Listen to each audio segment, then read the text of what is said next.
All right, everyone, it is 1:00, so we are ready to rock and roll. Always just want to take that opportunity to do introductions in the chat. Although we're not able to connect in person, it is nice to at least have a virtual option, and very cool to have principals from all over the state of Michigan joining us today.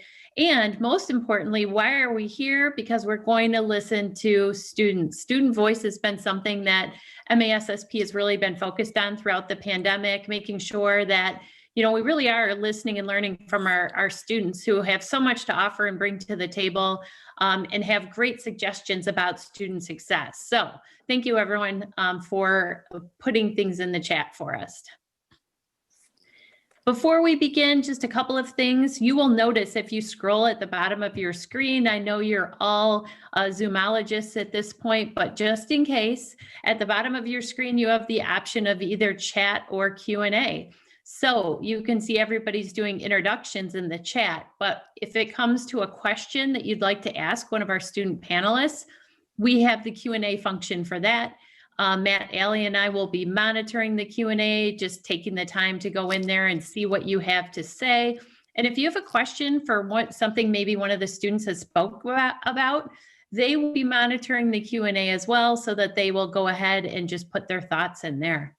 After this session, we will have a recording of it, and also any slides that we have, and everybody that registered will get an email with a link to the recording, and it'll also be posted on the MASSP website and also put out on social media.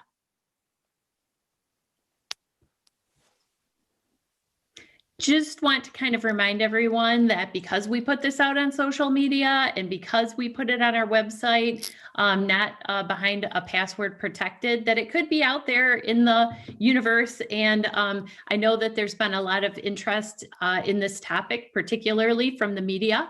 So you might actually be quoted by a reporter or contacted. So just kind of keep that in mind, that everything that we say here is public and not just among this group of 100 or so friends. And I'm going to kick it over to Matt Alley today, who is the Director of Student Services at MASSP. I'm Wendy Zadev, the Executive Director at MASSP, and Matt is going to go ahead and introduce all of the students that we have with us today. And I really would just like to thank the students for taking the time out of their day. I know how busy you are. Things are just getting up and running again after break, and you're probably a little stressed. So thank you so much for taking the time to share your thoughts with us, because I really believe that what you have to offer is just so valuable and will really be insightful for everybody joining us today. So thank you. And Matt. Yeah, it's good afternoon. If you, as Wendy mentioned, my name is Matt Alley. I'm Director of Student Services for MASSP. And she already kind of touched on a little bit about how big of a topic this is. So what we're trying to do from today is to really gain a better idea of the whys from the student perspective. I have a lot of different ideas on why I think students are struggling with the failure rate, why I think it's increasing. Wendy has a lot of ideas. I know you have a lot of ideas, but at the same time, we felt like bringing in the experts, our students who are sharing these experiences with their peers, who are constantly talking, connecting with one another, who have some different insight, that might be the best course of action so that we can try to get a handle on what this looks like all across the state of Michigan. So for today's conversation, yes, we're talking about failure rate, but what we tried to do is to take this topic, which is huge, and to really break it into 3 different buckets. So our whys are going to focus on participation, engagement, and achievement. And we have an all-star lineup of students here who are going to help us dive into some of these questions. Wendy said it again, myself, the students we pulled together, we tried to frame some of our ideas, some of our thought process around this topic, but we know you have questions as well. So please use that Q&A feature. We'll try to get in as many questions as possible so you can really hit the experts in the room, which are our student leaders. And you can see from the breakdown of the schools, we tried to get a good cross-section from across the state of Michigan. All of the students joining you today are from the Michigan Student Board of Delegates. I have 30 students that I work with across the state, kind of seeing like a state student council, so to speak, who were more than happy to donate their expertise and their time to today's discussion. So very quickly, we have Callie from Sheboygan, Emily from Wayland Union, Alexia from University, Megan from Grosse Pointe South, Nikhil from North Farmington, Paige from Dakota, Rainey from Monroe, Sarah Yu from Troy, and Yash from North Farmington joining us today. With that said, being respectful of your time, we are going to jump right into it. Again, we're going to try to move fast from my end because I want to get out of the way. We're going to let the kids draw it out, take it a little bit slower to get their answers. And if you have follow-up questions, please use that Q&A. We're hoping for a great, very informative educational session today. So first question that we want to dive into, I really want to lead off with our student panel. I want to talk about student participation because I really believe this is that first cog when we talk about engagement and an achievement. So talking about participation, what are you seeing and experiencing, and what are you hearing from your peers as to what could be the main cause in the decline in student participation? I'll go first. Hello, once again, I'm Alexia Slappy. I am the president for my student congress at my school, University High School Academy. And when it comes to participation, it is very low because the students seem to already be stressed about like our schoolwork, and like participation for like virtual Spirit Week or anything like that doesn't seem to catch their attention as it would compared to, in person. And sadly, sometimes, you have to like, oh, we'll give you a gift card, but that is like the case. And I think that just the load of schoolwork, mental health, and just things like that is like the reason our participation has been so low. And it just doesn't seem like anything is like really catching anybody's attention, especially the seniors, because, this is our senior year and it kind of sucks that we aren't getting our normal experience. I think to add on to Lexi, hi, I'm Sarah Yu. I'm a junior at Troy High School. One of the biggest pieces or the issues behind the lack of participation, I think, is motivation. Generally in that classroom setting, you're surrounded by your peers, your teachers that are constantly there to support you and guide you through the process of schoolwork, clubs, and whatever it be. But there's no one to hold your hand when you're sitting at home behind a laptop. And I feel like that's where people are struggling the most. You don't feel like you're doing meaningful work where it's just going into the digital space. I'm Emily Drew from Wayland High School. I'm a junior. I definitely agree with Sarah Yu on that the mindset at home is completely different than what we're used to at school. And so while it might be easy to get through 7 hours of the day, doing 7 hours of work at school, sitting through 7 hours at home seems like almost impossible because you're just surrounded by like your bed and your couch and your TV and your family. And there's so many different distractions that same motivation is really missing when you're at home. And I think the best way we could improve on that would be just adding more structure of like a normal school day to an at-home environment. Yeah, to add on to Emily, I found out like this year, a lot of students have the mindset from last fall semester that it's not very, like you don't have to do anything, and that it's kind of laid back and that nothing's mandatory. Whereas as the spring came, it is mandatory now, but a lot of kids feel like it still isn't. So they're at the point where they don't think they have to do anything. And so I think that's one of the main reasons grades are slipping too. I agree with what Callie said. I'm Yash, by the way, and I'm president of our class board. And something that I've seen is that the schoolwork seems so optional because there's essentially like a disconnect because you're looking at a computer screen and most people don't have their videos on. And so it's sort of a culture of just being disconnected instead of being connected. And it's sort of the complete opposite of what we'll see at one of our board of delegate meetings where everyone has their cameras on and everyone's participating because everyone wants to be there. And because there's that culture already in place, no one wants to be the one person with their video on. So it just reinforces that sort of actions. Yeah, I think feeling connected to other students and just the school community in general is something that I know South has struggled with. We actually surveyed students in October, and only 30% of the students, and I think we had about 800, said that they felt connected to the school. And so I think that definitely drove participation down a little bit. just to add on to my friends here. Hi, I'm Nikhil. I'm a junior at North Farmington High School. I wanted to add that sometimes that motivation leads into procrastination. And what I've realized is that procrastination, it's not so much time management, but it's sort of, as soon as you start to fall behind, you just fall behind further and further and further, because once you're behind on one assignment, you can say, oh, okay, I'll wait until tomorrow. And then you're like, oh, this is a hard assignment. I don't want to do it. I'll do it next week. And that keeps on building over and over and over again. What I've seen with a lot of my friends is that like this sort of motivation leads into procrastination, and then your work doesn't get done, which then leads into some of those failure rates. So that's something that's a problem that needs to be addressed.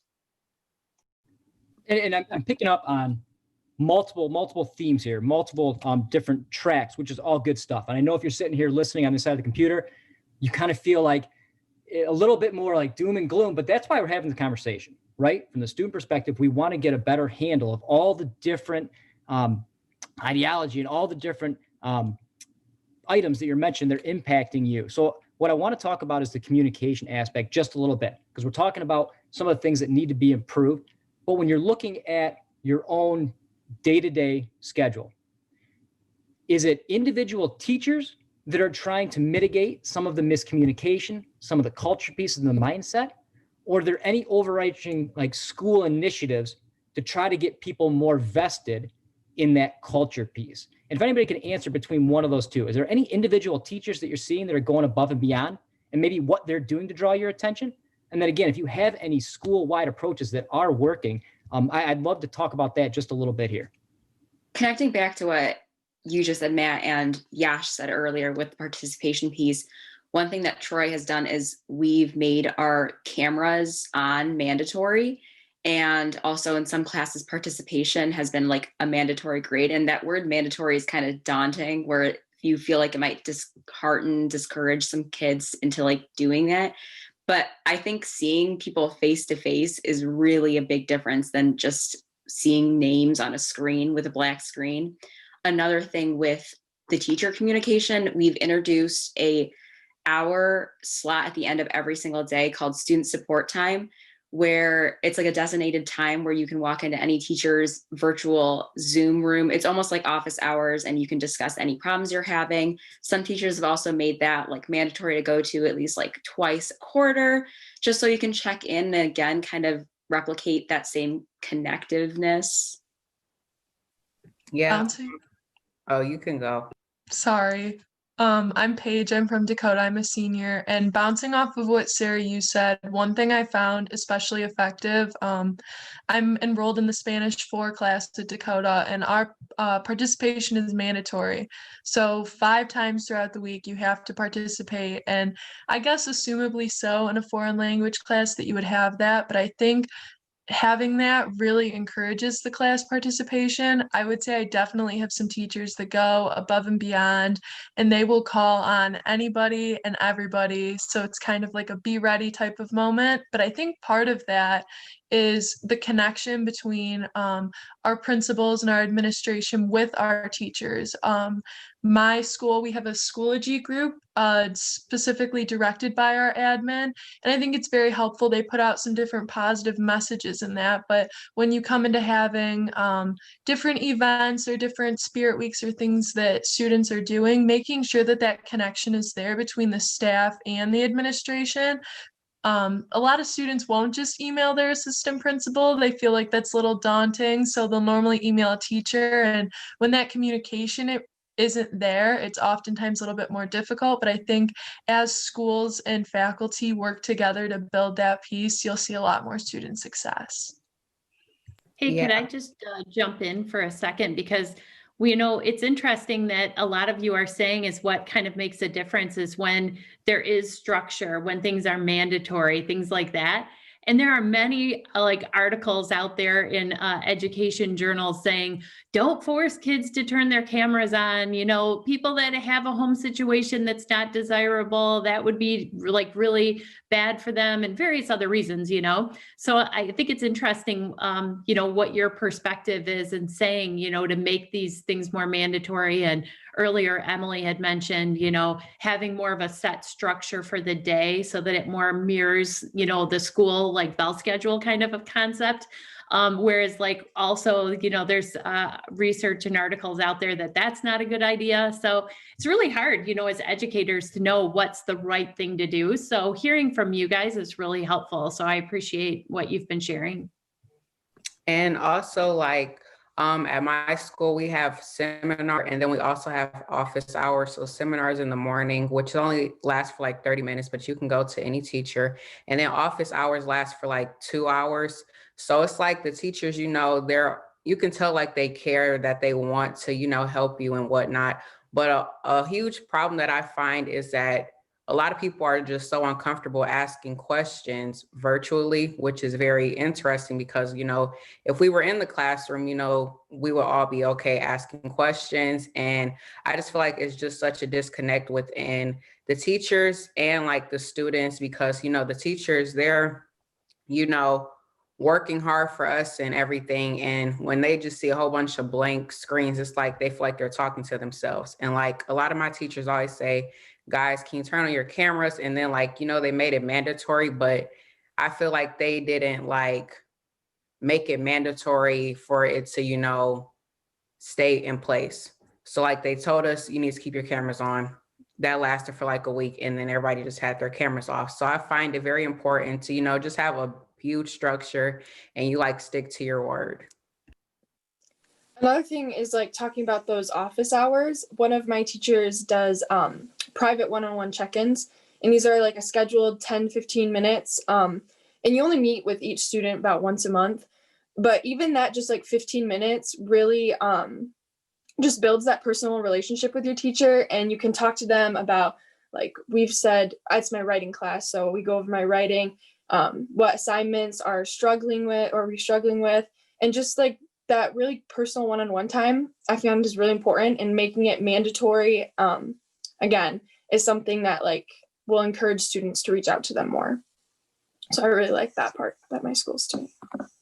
Yeah, to add on to Emily, I found like the best thing that happened when our school went online was that we had our one teacher in AP Lit. He would do Zooms and then record them, and that the students were there would get a little extra help on the assignments, and he would help us a little more. So there was an incentive to coming to class, but they were still recorded. So if a kid couldn't make it or a kid didn't feel comfortable coming, they could still had all the information they needed. And I found that works out great for almost everyone. And it kind of was able to, everyone had a chance to do the assignments how they wanted to do it. And the kids got an incentive for coming to class. So I saw a lot more participation than normal. At South, we also have student support hours, as well as check-ins that some of my teachers do, and participation points. I think, so we actually overhauled our schedule in November after testing it out for 2 months.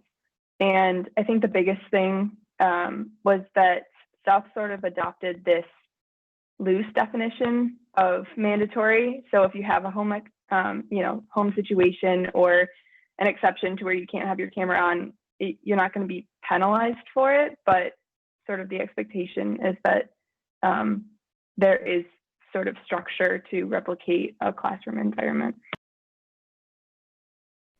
A lot of the like initiatives, as some of my friends have like said, have been coming from individual teachers, and so it's not the administration's fault necessarily, because they have other things to worry about, but because it's coming from each teacher, especially, you know, AP teachers that are trying to get their students ready for the test. Every sort of office hour is at different times, and so it's very hard to like keep track of what is when, and very few people end up showing up to them. And so I think that if there was a standard time at the end of the day where people could come in and ask questions, like they do at Troy High School, like Sarah, you said, then I think that would be very helpful. And they're outstanding answers and outstanding insight. And we can circle back to it. I know we want to push on to get to a couple other points that we have. So some of the themes we talked about here that we can recap: student mindset, miscommunication, especially the miscommunication about requirements between spring 2020, right, and fall 2020 about expectations. A little bit about the teacher relationships that we're working in. And then again, I know some of you were able to start face-to-face and got pushed to remote learning. I know many of you have been remote learning the whole time. So that teacher relationship piece is going to be different automatically because some of you had 3 months of live instruction to build that rapport. And some of you have been doing, that change between synchronous and asynchronous learning. So great insight there. Moving on a little bit to engagement.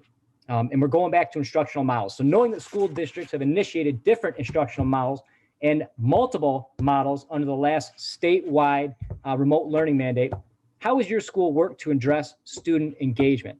So how has your school worked to address student engagement? And we want to hear the good, the bad, and the ugly practices that you have noted for us all to take in and chew on a little bit. Hey, and can I just reiterate that maybe when we're talking about engagement, we're talking about like, how is your school dealing with students who are just checking out, not turning in any assignments?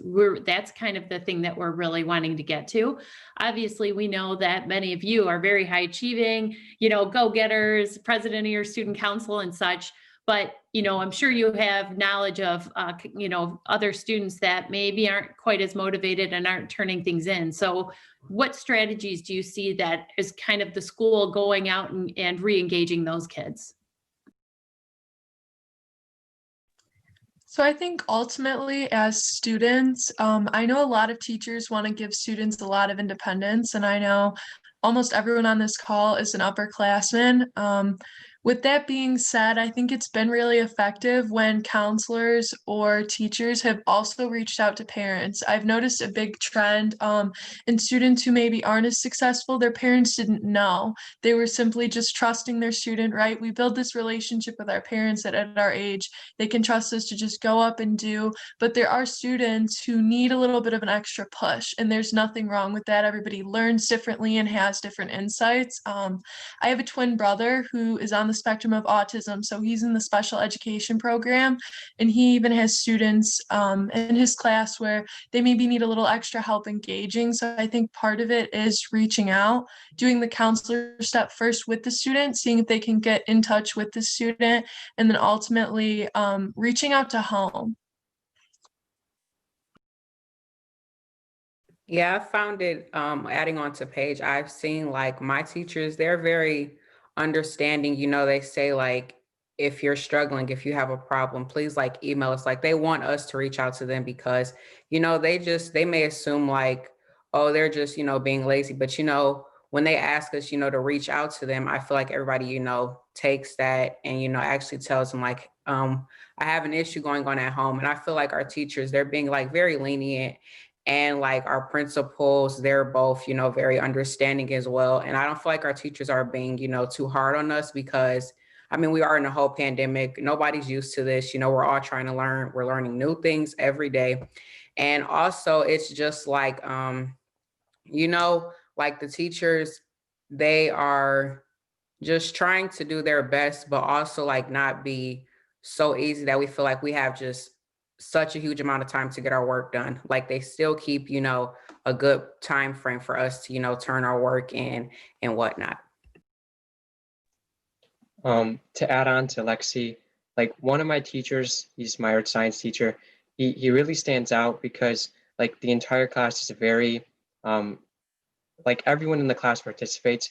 And what he does is that he'll like private message everyone on the big blue button, say, hi, how are you doing? Is there a reason why you couldn't turn this in? He's very understanding, and like using that private message feature, it allows more students to like care more about the work and be able to participate even further. What platform are you using that has that private message opportunity? That's the big blue button. Okay. I've heard a lot of schools that use Schoology also have like a lot, like it seems like this whole messaging thing is really key for people to be able to feel like they can, kind of more connect on kind of the back channel, I guess. Yeah, with Schoology, we use that. We moved over to that. Like we have our parents have access to our grades, so I feel like that's also a good thing. Like they'll get alerts and stuff, and it's like with Schoology, they keep giving us notifications. They let us know when something is graded, and like you can talk to your teachers privately on there as well. So I feel like if any teachers or principals on here, you guys aren't using Schoology, I think that is something you guys should look into.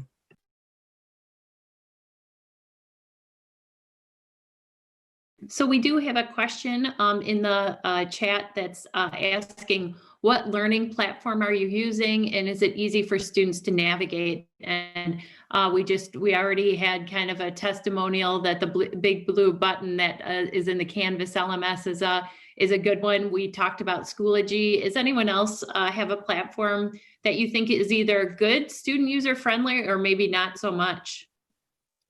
Our school district decided in the very beginning of the year that all teachers were required to use one platform, which I think has actually been a huge help this year because it's very consistent, and when everything is in the same place, it's really easy to access. So we decided on Google Classroom, which is super easy to just organize all your classes, and it sends out reminders when an assignment is posted, when it's due a day prior, like if you have missing assignments. And I feel like it's a really good platform to use to make sure you're on track and you're keeping up with your work. Yeah, to add on to Emily, we use Google Classroom too at my school, and it is very nice. And I like the fact that it gives you a checklist with all your assignments. So you're able to see when the assignments are due and they're put in order. So you can prioritize when your assignments are due. So you can go down the list, and then it like shows you when all your assignments are done, so you know you're free. And I found that it works really easily, and that every school, every teacher has it, and it has all the like things, so you can like do private messaging, email, turn in assignments, have check-ins and all that stuff. So I find it to be really great to use.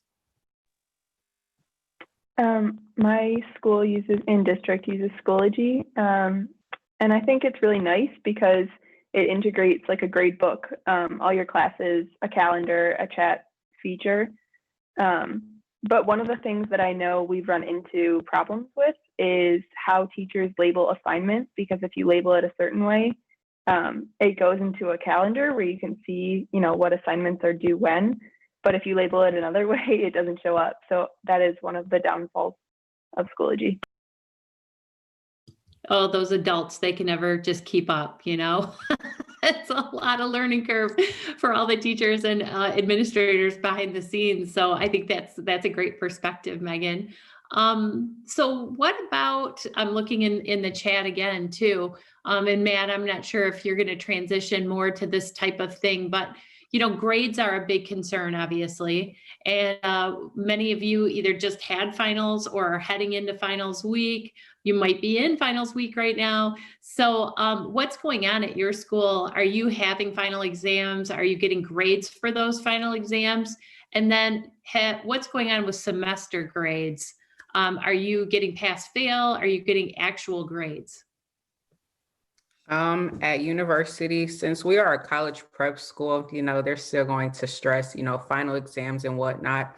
So we are taking final exams, but they're not the original, multiple choice bubble in. It seems like these are more, easier in the sense, like some, we just have to do like a reflection or something like that.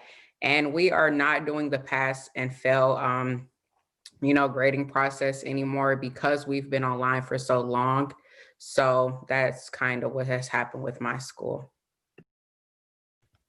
My school has decided to waive exams, so we are not doing exams at the end of the semester to kind of give kids a little bit of a break and relieve from stress. So we're still having class those days, and the teachers are using them to further their curriculum. And I know like we have a few presentations and just like regular tests coming up. And so semesters are now 50-50 instead of the 40-20. And so I found out that like did relieve a lot of stress. And I know that kids are kind of excited about that and back engaging a little bit more. At Troy, it's kind of been all up in the air. Going into the school year, we were under the impression that it would go as like a regular school year, letter grades with the 20% final exam at the end. But now as we're wrapping up and we're getting into final exams, it's been, I think admin opened it up to like make it optional for some. I think what they did is they required them to give some form of an exam. So some classes are doing reflections that are worth like 5%, 10%. Some are doing like multiple choice that will only help you if you do good and that would not hurt you. So I think like teachers are adjusting, but also it's confusing for us because we don't really know what's happening altogether. There's no like united way to know what's happening in every single class. And also originally, like I said, we were under the impression that we'd do letter grades, but about a week ago, they sent out an announcement that you could choose whether you could do letter and no credit, which was also not the best, in my opinion. I thought that was a very faulty miscommunication between staff and students because it was hard to adjust to that news and then get motivated again. At South, we also waived midterms for this year, and they also said that teachers can't give any big tests like a midterm or anything similar. But what's nice about it is that it gives time for us to review, especially in like a semester AP class where you wouldn't get that until maybe, a week before if your teacher chose to hold a review session. So that extra time is kind of nice. So has anyone at your school had the option? Sarah, I'm not sure if this fits you, but like where you could choose the letter grade. So if you were getting an A in the class, you're like, I want my A, I want my letter grade, not credit. Did you get a choice between those two?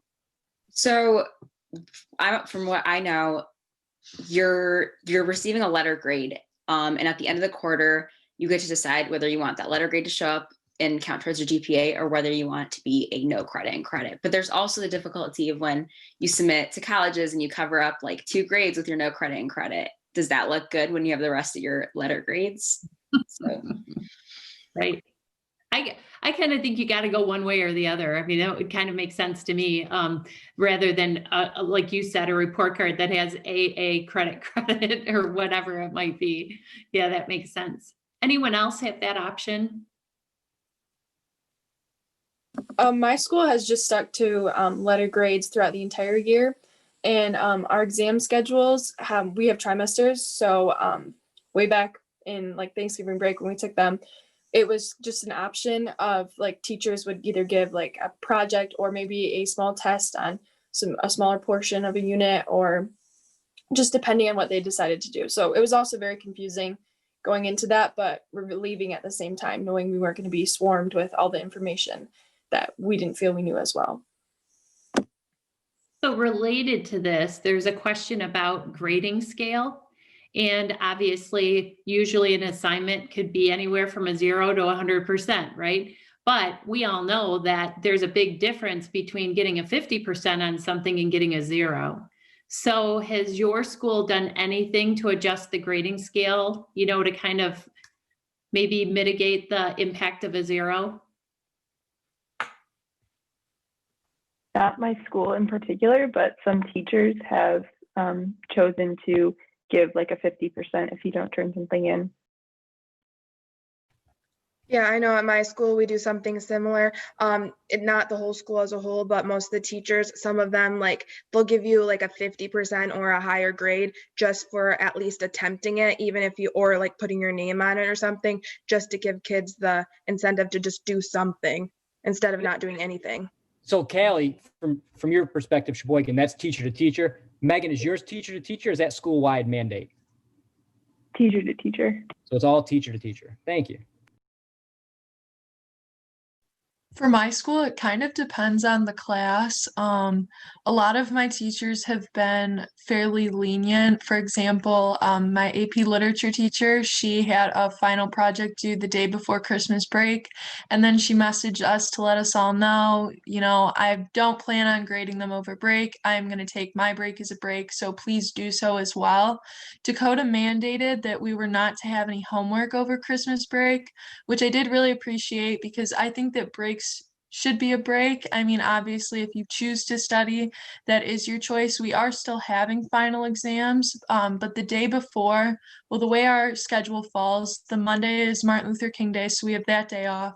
And then the Tuesday is a professional development day. So it allows for teachers to get ready for the exams if they are having one. Some are having like a small reflection and others are having the full exam, like if they teach an AP class. So it's really nice that we do have that Tuesday off. And then each exam day is a half day. So we also have that extra time. So I think Dakota, I mean, it's mostly always been that way, but they've been very cognizant this year in what students have been able to do. And I guess what our mental health really allows us to do as students. And I appreciate all the insight on the grading practices, learning a little bit more about what you're doing in your school. The last part of this conversation, and we can always circle back as some of these Q&As come in, and some really good ones. If you have not toggled over, our students have actually been typing in some answers to the questions. So you can hit that Q&A, toggle over the answers section, and read some of what they're either experiencing or what their schools are doing. But we really want to try to get a better handle of what you would do, student leaders, if you had power of a district. So we're putting on our I'm principal for a day hats, and we want to hear how you could come up with some creative solutions to some of these issues that are universal across the state and probably across the nation. So if we were giving power to you, the student leaders, the first question I want to comes from our Q&A. We had the same framework here, but Aaron said it very, very well. Is there a way that teachers can make their coursework feel more meaningful? So what assignments do you feel work best for virtual learning? So if a principal can come in, they're having a staff meeting, they're going to sit all the teachers down, they're saying, we work with the students would really like to see the assignments either framed or presented or facilitated this way. What way is that?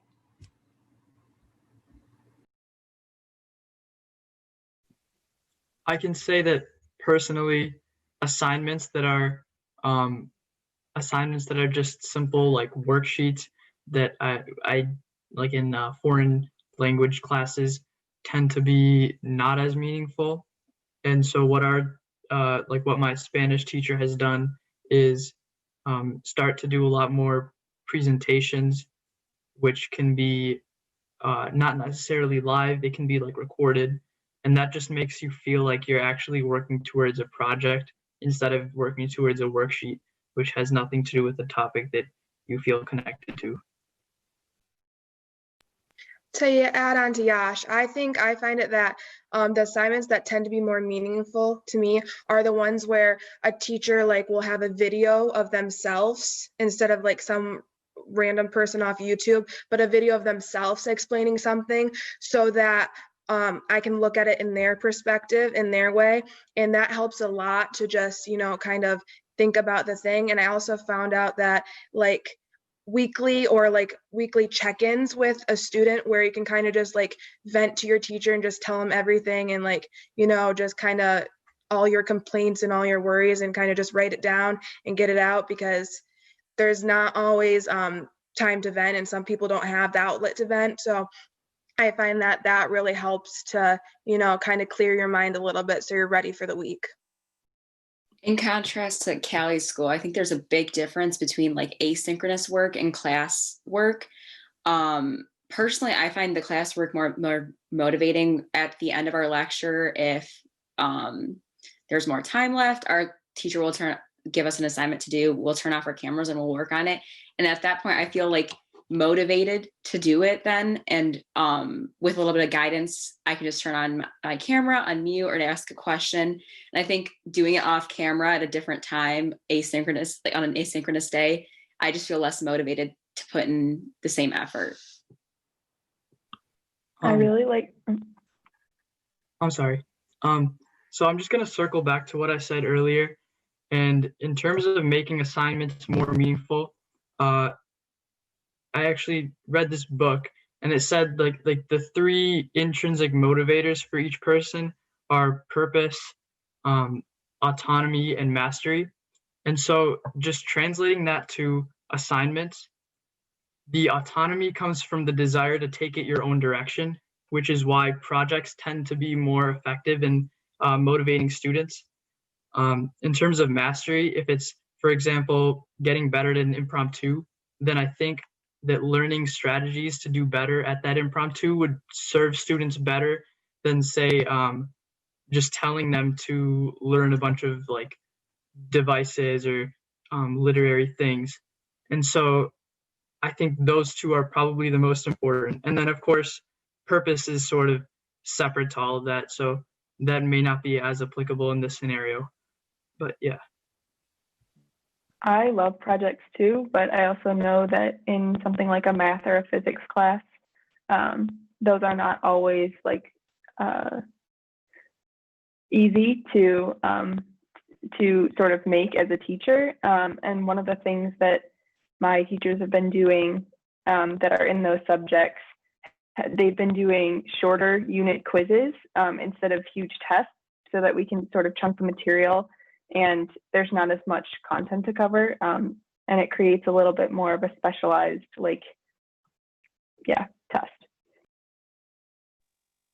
To add on to Yash and Megan, one thing that's really helped me learn more, especially online, is like right now we're going at a slower pace than we normally would. So like that material is very important. And when those teachers connect that material to the real world, it's so much easier to understand and it motivates you to learn about how this is going to affect you in the future. So for example, last year when we went online, our math teacher would give like different examples of like, oh, this integral, you could use this integral to get X example. And then like that kind of shows you, oh, this is how it's used in the real world. Oh, this is why it's important. And this is why I need to learn it. So that's something that's helped me personally.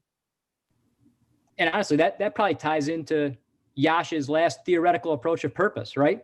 Where we're learning ultimately because we want to achieve some type of goal down the road. So I loved all those points. Any more before I throw another world-class question your way? Continuing with and actually it's actually on the Q&A too, which I think you're gonna have great answers for, but it's about engagement. So being principals, you're all, 17-year-old principals, you understand technology, the movements, all the intricacies that, we might not understand, but from an administrator side, what type of engagements, either online, offline, would you say would be helpful for your student body as a whole?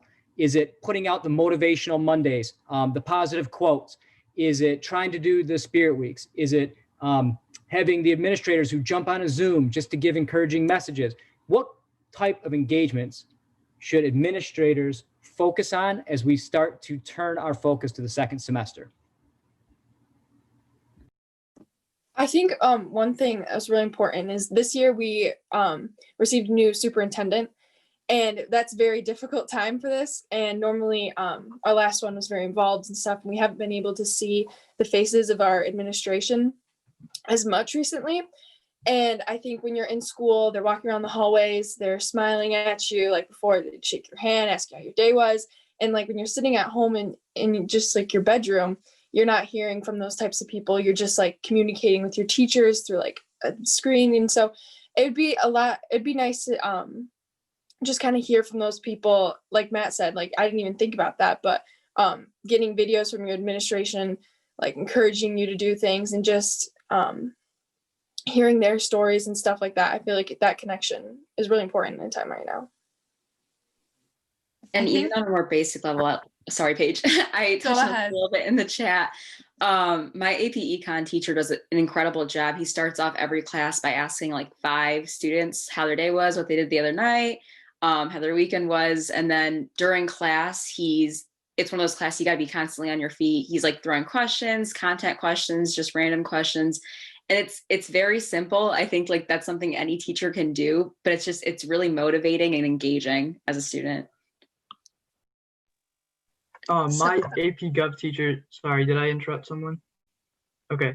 My AP Gov teacher is the same way. It's very like conversational. He'll connect it to the real world, things like that. So I think the two really important things are making class conversational and personal, which really helps people connect to what's going on in the teacher. And then the second part is on a more practical side, maybe like advertising some sort of tutoring. Most schools have that already instituted in some way. In our school, for example, we have NHS tutoring. However, because we're online, we don't have those like posters around the school advertising it anymore. And so a lot of teachers have advertised that, but I think if all of them did, then we'd get a lot more people. I remember like a couple of weeks ago when I was tutoring for NHS, like it was completely empty, and it was the same for a lot of other people. So I think if they were advertised, then people would take advantage of that more and be able to improve their grades. Several of my teachers have conducted their check-ins, like the mental health check-ins, during the first 5 minutes of class, which I think is really effective because then you guarantee that people respond versus sort of just leaving it out in the open to get lost, in all of the Schoology notifications. So I really like that. I think we're living in a very digital age, and it's very full of social media. And I promise I won't bring up TikTok, Matt. I'm not even on TikTok, honestly, so I don't even know enough about it to bring it up. But my superintendent has a Twitter, and he's very Twitter famous. And I think, as silly as it sounds, I think connecting with the general student population on social media, that doesn't necessarily mean following us back, but allowing yourself to, I guess, see more as a person and not just the administrator sitting behind a desk. I'm part of my school's leadership class, and I help to run a mental health wellness Instagram page, and there's weekly posts. We do motivational Mondays, wellness Wednesdays, and feel good Fridays. And if you guys would like me to drop the name of it in the chat below, I can. But I think that's just been really helpful. We had teachers do some TED Talk style presentations, and it had nothing to do with learning. It was all just about whatever they were passionate about. So whether it was art or fitness or reading, anything in general, I think making those connections with students, since we can't be face to face, as much as nobody would like to make them digitally, making them digitally, so then when we do go back to face, they can already kind of be there informed. So Paige, I follow Ron Roberts, your superintendent on Twitter from Chippewa Valley Schools, and he's hilarious. He has a very dry sense of humor, which comes across, on Twitter to a certain extent. But man, people are mean to him a lot. I mean, the comments that people make back, I mean, it's like he must have really thick skin. I mean, he definitely gets some kudos and some positive things, but whew, you know how it is on social media. I mean, sometimes people just, are pretty nasty. So that's kind of an interesting thing. But I agree with you. I think doing those personal things definitely help, be able to connect like that. So I appreciate you sharing those ideas. I just wanted to reinforce Paige's point. I think that the ability to connect to a larger audience is very important.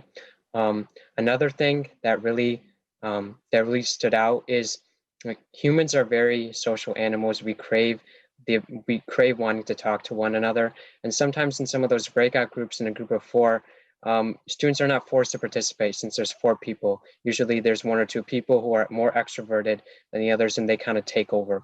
So when you do have that one person to one person, and you are talking between 2 people, that you're forced to talk to whoever you're talking to, and that's important because you're kind of more connected into the conversation that's going on. So I think that sort of talking one person to one person is also very important too.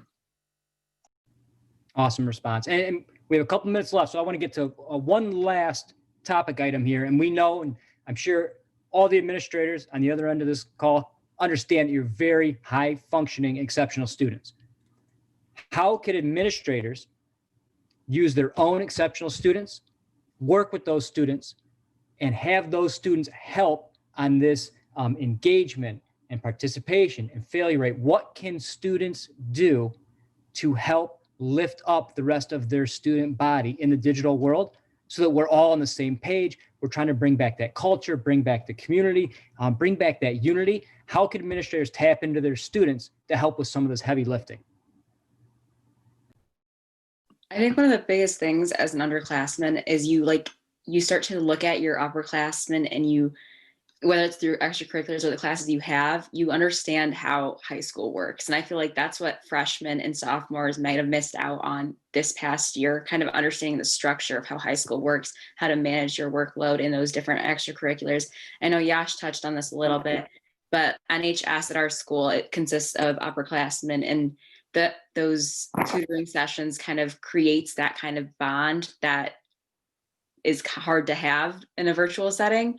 So engaging upperclassmen and underclassmen, I think, is a big thing to kind of understand how the structure of school should work.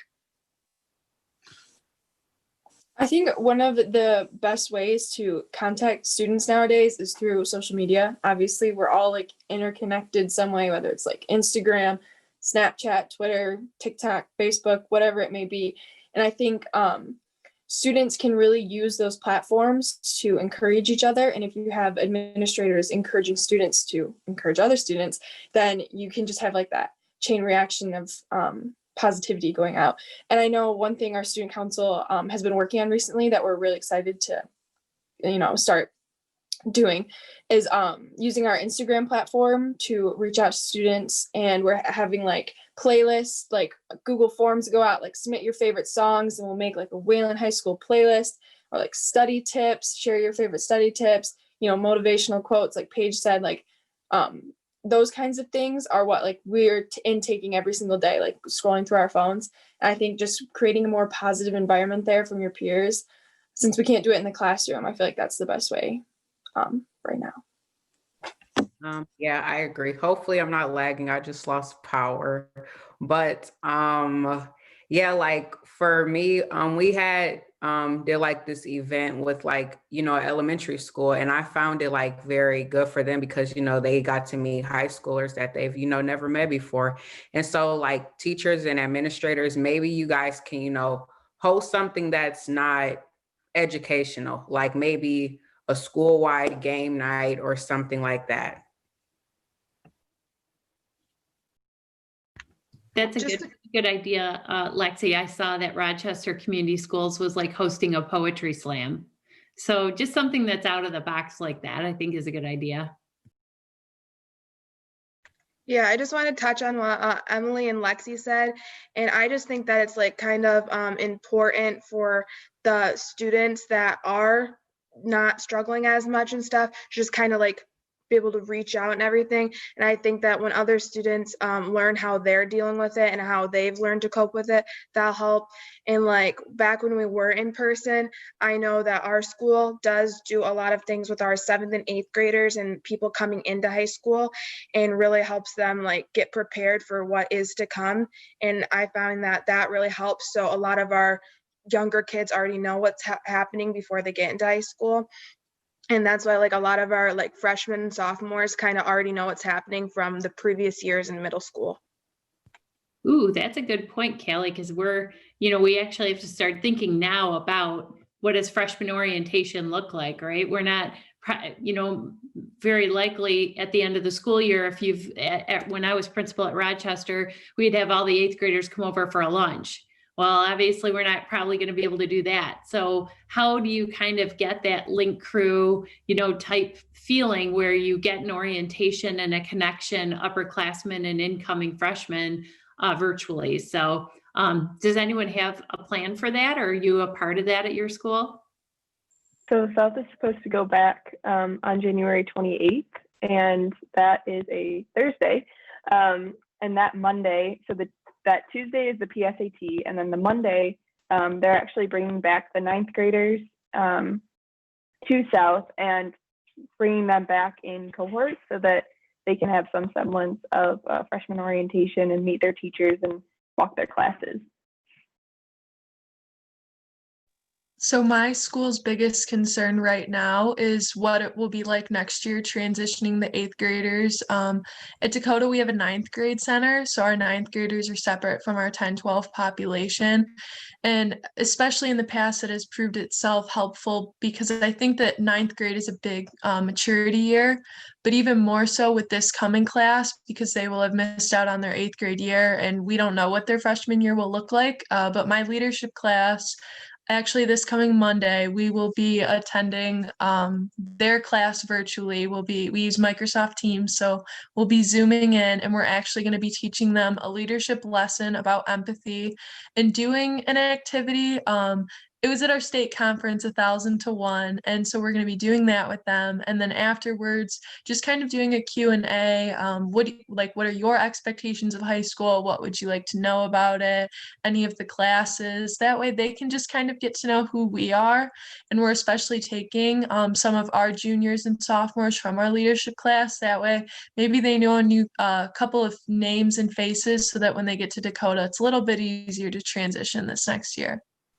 You know, Matt, I'm starting to think that maybe we just need these guys to have an office hour for all the principals in the state so that they can just like go on and say, hey, here's my problem. What would you guys do? Because your responses today have been phenomenal and you have so many great ideas and, you know, just different things going on. So I really appreciate your time. And you did a great job of really helping to frame a lot of the issues that are out there and you know, knowing that even those of you that are, you know, kind of that high achieving, engaged kid, you have your own struggles too. It's not easy for anybody, is it?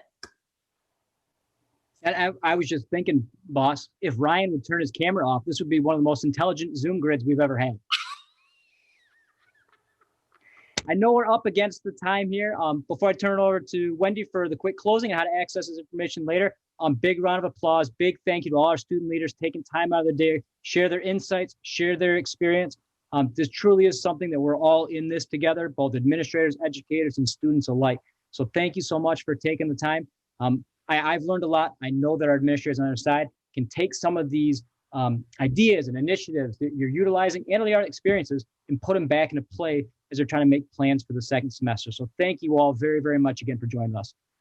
You know, as we're doing this, I think one of the things that Matt and I are hoping to model is that this exact conversation, there's no reason why any high school, any middle school, you couldn't create a Zoom group with random students at the school and have this conversation, because I really think getting student perspective is so important if we really want to make change and we really want to kind of make things better.